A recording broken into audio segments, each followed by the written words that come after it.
لا إله إلا الله محمد رسول الله لا إله إلا الله لا إله إلا الله. یہ رمضان کا مہینہ کیوں آتا ہے؟ اللہ ہم کو بھوکا پیاسا کیوں رکھنا چاہتے ہیں؟ ویسے ہی ہم بھوکے ننگی قوم ہیں. ٹھیک ہے، مشہور ہے کہ مسلمان کیا ہیں، بھوکے بھی ہیں ننگے بھی ہیں، لوڈ شیڈنگ کے ستائے ہوئے. اوپر سے اللہ تعالیٰ نے کیا حکم دے دیا؟ بھوکے رہو پیاسے رہو. تو کچھ عجیب سا حکم لگتا ہے شریعت کا. یہ اتنی مشکلات دنیا کے دیگر مذاہب میں بہت آسانیاں ہیں، اسلام میں مشکلات ہی مشکلات. ساری زندگی بلوغت کے بعد سے لے کر موت تک 5 نمازیں پڑھو، ساری زندگی. خواتین کو تو پھر بھی کچھ چھوٹ ہو جاتی ہے، مہینے کے 5-6 دن. دین کو اتنا مشکل بنا دیا، 5 ٹائم نماز ہے، سال زندگی میں 1 دفعہ حج ہے، زکوٰۃ بھی ہے، پھر رمضان کے. تو غیر مسلموں کا دین تو اتنا مشکل نہیں ہے، ان کا جو ہمارا دین بہت مشکل ہے. تو یہ کیوں اللہ نے ایسا کیا ہے؟ دیکھو ہم کہتے ہیں نا ایسا کرو گے تو کوئی بھی نہیں آئے گا، یعنی اتنی مشکلات میں رکھو گے تو کوئی بھی نہیں آئے گا. تو ہم بھی گویا اللہ سے ایک اشکال رکھتے ہیں، اللہ تو نے ایسا کیا ہے کہ کوئی بھی نہیں آئے گا تیرے دین کی طرف. غیر مسلم تیرے دین کو فالو، وہ کہیں گے اتنی مشکلات ہیں یار، ایک نماز ہوتی، ہم تو ہفتے میں 1 دن جاتے ہیں عبادت کا، یہ صبح صبح اٹھا دیتے ہیں ہمیں، فجر میں، پھر ظہر میں، پھر عصر میں، پھر مغرب میں، پھر عشاء میں. اور سردیوں میں تو ٹھکا ٹھک چل رہا ہوتا ہے حساب کتاب، دن چھوٹے ہوتے ہیں نا. ابھی ظہر پڑھ کے آئے ہیں تو عصر پڑھ کے بھی آئے نہیں تو پھر مغرب. تو یہ کیا ہے یہ؟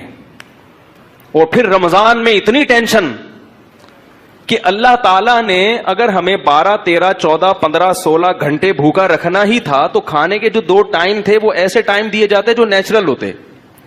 صبح 8 بجے کا اللہ کہتے ناشتہ کر لو اور رات 8 بجے افطاری کر لینا، 12 گھنٹے بھی ہو جائیں گے اور ہمارا ایک دوپہر کا کھانا کیا ہو جائے گا؟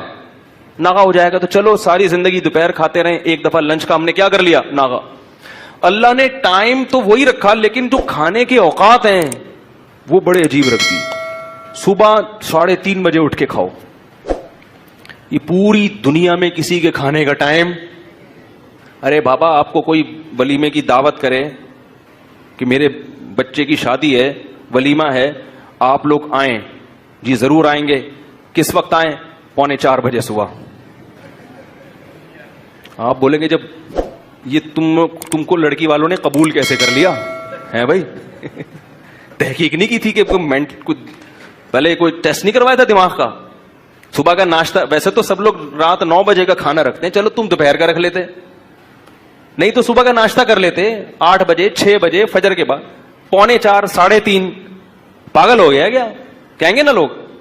اور پھر لڑکی والوں کو جا کے بولیں گے ابھی سے رشتہ ختم کروا دو، مجھے کچھ ان کی سیٹنگ آؤٹ لگ رہی. اللہ نے کہا کہ کب اٹھ کے کھانا ہے.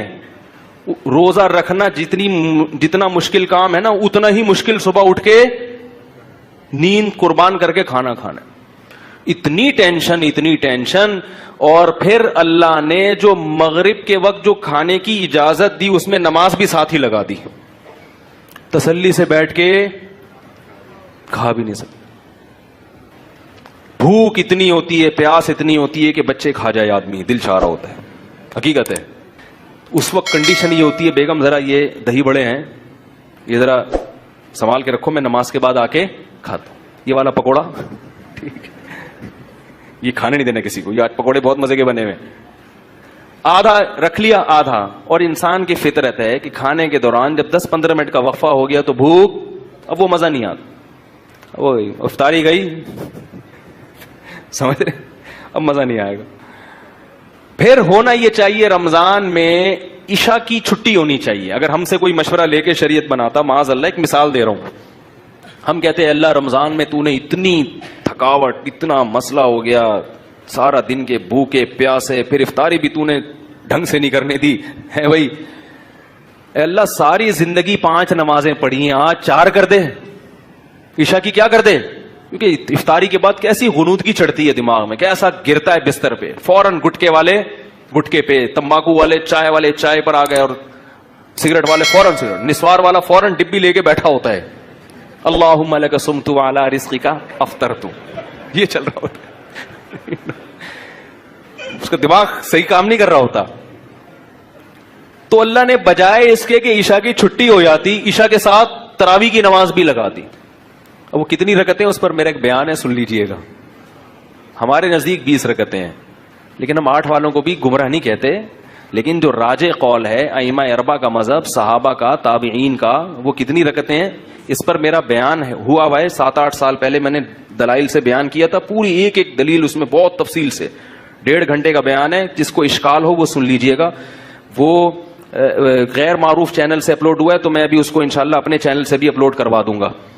تو اس میں بہت مضبوط دلائل کے ساتھ, دونوں طرف کے دلائل کے تجزیہ لے کر بتایا گیا ہے کہ یہ پوری امت کا اجماع چلا آ رہا ہے اس پر. سمجھ رہے ہیں؟ تو آپ وہ سن کے پھر تبصرہ کیجئے گا, ایسے ہی تبصرہ نہ کر دیجیے گا.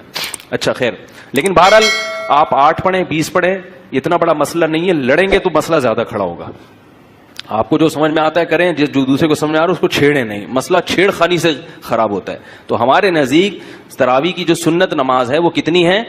20 رکعتیں. یہی چاروں ائمہ کا مذہب, یہی صحابہ کا, خلفائے راشدین کا, اور یہی امت میں صدیوں سے اس پر اجماع رہا ہے. علامہ ابن عابدین نے اپنے دور میں, آج سے 150-200 سال پہلے لکھا ہے کہ پوری امت میں کہیں ایک جگہ بھی ایسی نہیں جہاں 20 رکعت سے کم ہو رہی ہو تراویح. تو اجماع امت خود ایک دلیل ہوتی ہے. خیر, تو ہونا یہ چاہیے کہ چھٹی ہو جائے, لیکن اللہ نے وہاں بھی کیا کر دیا, اب کھڑے رہے. پھر وہ رکعتیں عام نمازوں سے بھی لمبی ہوتی ہیں, عام نمازوں سے بھی لمبی. کتنی لمبی نماز, کتنی لمبی. پھر بس صبح اٹھنا بھی ہے سحری میں. تو یہ سب ٹینشن اللہ پتہ ہے کیوں دے رہے ہیں, بس بات ختم کرتا ہوں, اپنی محبت کی چنگاری پیدا کرنے کے لیے. جس کے لیے قربانی دی جاتی ہے اس کی محبت آہستہ آہستہ دل میں پیدا ہوتی ہے. محبت دودھ جلیبیاں کھانے سے پیدا نہیں ہوتی, محبت محبوب کے لیے قربانی دینے سے پیدا ہوتی ہے. جب تک محبت نہیں ہوگی محبوب کی اطاعت, بولو بھائی, نہیں ہوگی. اسی وجہ سے رمضان سے پہلے جو ہماری کنڈیشن ہوتی ہے, آخری عشرے میں دلوں کی حالت الحمدللہ کیسا ہی سخت دل ہو, کچھ نہ کچھ دل اس کا تبدیل ہو چکا ہوتا ہے. افسوس اس پر ہے کہ پھر اس دل کی تبدیلی کو بچا کے نہیں رکھتے. عید کے دن وہ سب ریورس کر دیتے ہیں ہم. اللہ نے تو اس گاڑی کو ٹریک پہ چلا دیا رمضان میں, اب چل رہی ہے تو چلاتے چلے جاؤ. ہم عید میں دوبارہ کچے میں اتار لیتے ہیں اس کو, ٹھیک ہے نا, دوبارہ نہ اتارو. تو ٹریک پہ چلنا مشکل تھا, اللہ انگلی پکڑ کے رمضان میں ہمیں ٹریک پہ چلا دیتے ہیں. تو اس لیے میرے بھائی اگلے ہفتے پھر انشاءاللہ اسی موضوع پر بیان ہوگا. خوشی اور رغبت کے ساتھ رمضان کے روزے رکھا کرو, یہ اللہ کی بہت بڑی نعمت ہے. مسلمانوں کے گھروں کی رونق ہے. کتنا اچھا لگتا ہے گھر کی خواتین صبح صبح اٹھ کے, امی اور باجیاں پراٹھے بنا رہی ہیں, سب مل بیٹھ کے کھا رہے ہیں. ویسے تو ہر آدمی اپنا اخپل طریقے سے کھا رہے ہیں آج کل. بچہ اسکول سے آیا, وہ اپنی پلیٹ لے کے صوفے کے نیچے گھس گیا, ایسا ہی ہوتا ہے نا. صاحب دفتر سے آیا, وہ اپنا ادھر کمرے میں اپنے کمپیوٹر کا دروازہ بند کیا, ان کا کمرہ لاک کیا, وہاں بیٹھ کے پتہ نہیں کیا کر رہے ہیں, انٹی سے باتیں کر رہے ہیں, کیا کر رہے ہیں, کھا بھی رہے ہیں. سب اخپل طریقے سے چل رہا ہے. کم از کم رمضان میں آپس میں کیا ہو جاتا ہے, بولو بھائی, جڑ جاتے ہیں سحری میں, افطاری میں, اور پھر گھر کی خواتین کی قدر بھی ہوتی ہے. کیا خیال ہے؟ ٹھیک ہے نا. اس دن اگر افطاری میں ٹائم پہ کام نہ ہو اور آپ کو وہ چیزیں نہ ملیں, کیسا انسان غضبناک ہوتا ہے. بچے کھانے کا دل کر رہا ہے اور پکوڑے نہ ملیں آپ کو ایسی صورت میں. تو اس لیے جو ہے گیدرنگ ہو جاتی ہے, ایک گھر کا ماحول اچھا ہو جاتا ہے. تو بڑھ چڑھ کے روزے رکھا کریں. تکلیف ہوگی, مرچیں بھی لگیں گی. وہ نعت آئی تھی نا, وہ جب بھی میں تکلیف کا لفظ آتا ہے وہ مرچوں کا لفظ خود بخود یاد ہے. تکلیف بھی ہوگی, مرچیں بھی لگیں گی, لیکن تکلیف اور مرچوں کے باوجود رمضان کے روزے رکھنے. سارا دن کی تھکاوٹ ایک طرف, لیکن اللہ کے نبی نے فرمایا, بس حدیث سنا کے بعد ختم کرتا ہوں, للصائم فرحتان, ہم دن بھر کی تکلیف کو دیکھتے ہیں, 2 فرحتوں کو نہیں دیکھتے, 2 خوشیوں کو نہیں دیکھتے. فرمایا روزے دار کو 2 خوشیاں ملتی ہیں. سارا دن کی ٹینشن مت دیکھو, ان 2 خوشیوں کو دیکھو جو نبی بتا رہے ہیں. فرمایا ایک عند الافطار, افطار کے وقت اسے خوشی ہوتی ہے. افطار کے وقت اس کو سارا دن بھوک پیاس اللہ کے لیے, اب کھانا بھی کس کے لیے. تبھی نبی کیسی پیاری دعا پڑھتے تھے افطار کے بعد, ذهب الظما, آپ صلی اللہ علیہ وسلم فرماتے تھے پیاس چلی گئی وابتلت العروق، اور رگیں تر ہو گئیں، رگیں تر ہو گئی، یہ اپنا مزہ. فرمایا وثبت الاجر انشاء اللہ تعالی، اور پورے دن کے روزے کا ثواب اللہ کے دفتر میں لکھ لیا گیا. اصل اجر تو قیامت میں ملے گا. میں کہتا ہوں وہ نہ بھی ملتا تو ایک اجر تو اللہ نے دنیا میں دے دیا. پیاس کے وقت پانی کا، بھوک کے وقت کھانے کا جو مزہ ہے وہ بغیر بھوک اور بغیر پیاس کے کھانے اور پینے میں نہیں ہے. اور یہ فطری لذتیں ہیں، ان کا آلٹرنیٹ اور ان کا نعم البدل اللہ نے دنیا میں رکھا ہی نہیں ہے. فرمائے ایک اجر، ایک لذت روزے دار کو افطار کے وقت ملتی ہے، اور ایک لذت آخرت میں ملے گی جب اس کو اجر دیا جائے گا. تو آپ صلی اللہ علیہ وسلم نے رمضان کے قیام کو یعنی تراویح اور تہجد کی بھی فضیلت بیان کی، اور آپ صلی اللہ علیہ وسلم نے رمضان میں دن کے روزے کی فضیلت بھی بیان کی.